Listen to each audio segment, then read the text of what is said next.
Now let us talk about the Lokpal drama. The fact that India signed UN Convention Against Corruption (UNCAC) meant that the government of India had no option but to enact a Lokpal-like bill.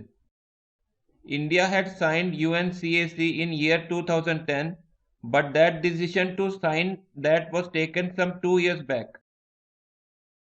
If government had enacted Lokpal without Jan Lokpal drama or pseudo mass movement, then it would have become clear to all citizens that Government of India is working as per orders from UNO, which is just a US agency. So an illusion of mass movement was needed, something that will make it appear that the Government of India worked as per orders of masses and mass movement, not as per UNO. So media-sponsored Jan Lokpal drama or pseudo-mass movement was useful in hiding the fact that we are making a bill to meet UNO requirement. The Anna is nothing but a fame maniac. The fame maniac are financially most honest people, as they know that even small dishonesty in financial matters can ruin the faith their unbucked have in them and can give weapon to their opponents. But the fame maniacs always accept partnership of those who own media and are never ever loyal to the citizens of their country. The fame maniac politicians and politicians like persons do most damage to the country. They defocus important proposals like reducing MNC owners' termination, expulsion of Bangladeshis, how to stop weakening of military of India, how to reduce nepotism, corruption in Supreme Courts, High Courts, lower courts, etc.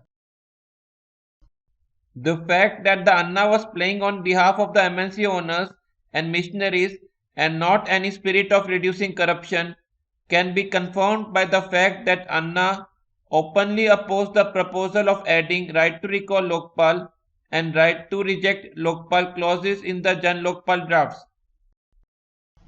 On one hand, the Anna projects himself as the Messiah of right to reject and Messiah of right to recall.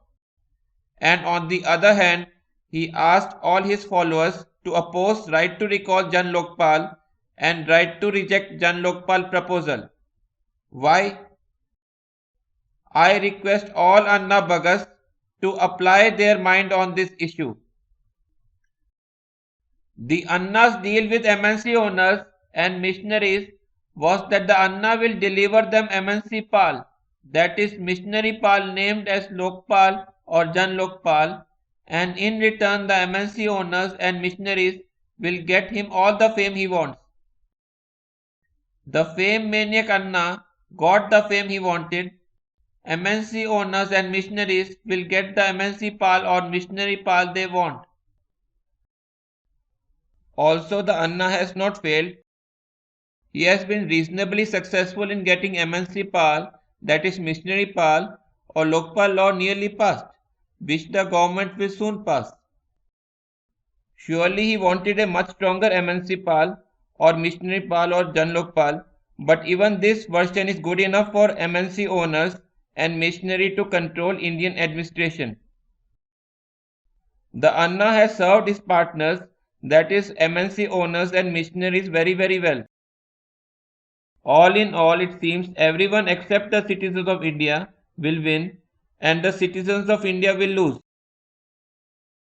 The government Lokpal has 9 powerful members who have powers to imprison anyone and everyone, ministers, IAS, IPS, etc. So MNC owners and missionaries now need to cater to only 9 Lokpals. And citizens of India will lose, as thanks to the Anna, the common citizens can't replace this Lokpal. Please see the link of UNCAC in the description. The UNCAC was drafted by MNCs to create such an oligarchic body in all the countries of the world so that MNCs have to then control or bribe lesser number of individuals. As per Article 5 Clause 1 and Article 6 Clause 1 and 2 of UNCAC, it was necessary to form an all-powerful, anti-corruption, independent body. The word independent means unelected, that is, people who have no mass base, and so someone who can be easily forced by the super corporates to take actions super corporates want. So whether there is a mass movement or not, Government of India is all set to pass a Lokpal type law to meet UNCAC requirement. It would have looked bad in the eyes of people of India that government is obeying UN, as most Indian citizens rightly see United Nations as multinational puppet. For more details about flaws of Lokpal bills and their solutions, see our other video, How to Stop the Corrupt Lokpal from Selling the Country to Multinational Companies. Thank you.